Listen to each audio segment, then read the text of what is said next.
Puttur Bannur ಕರ್ಮಲದಲ್ಲಿರುವ police ವಸತಿ ಗೃಹದ ಬಳಿಯೇ ವೇಶ್ಯಾವಾಟಿಕೆ ನಡೆಯುತ್ತಿದ್ದೆಂಬ ಆರೋಪಕ್ಕೆ ಸಂಬಂಧಿಸಿ ಪುತ್ತೂರು ನಗರ ಪೊಲೀಸರು ಬಂದು ಪರಿಶೀಲನೆ ನಡೆಸಿ ಮನೆಯಲ್ಲಿದ್ದ ಇಬ್ಬರು ಮಹಿಳೆಯರನ್ನ ಕರೆದೊಯ್ದ ಘಟನೆ ನಿನ್ನೆ ಸಂಜೆ ನಡೆದಿದೆ.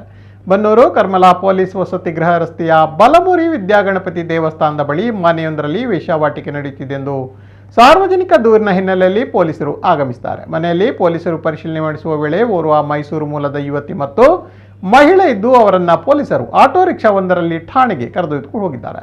ಮೈಸೂರು ಮೂಲದ ಯುವತಿ ತನ್ನ ಸ್ನೇಹಿತೆ ಮನೆಗೆ ಬಂದಿರುವುದಾಗಿ ತಿಳಿಸಿದ್ದಾಗಿ ತಿಳಿದು ಬಂದಿದೆ.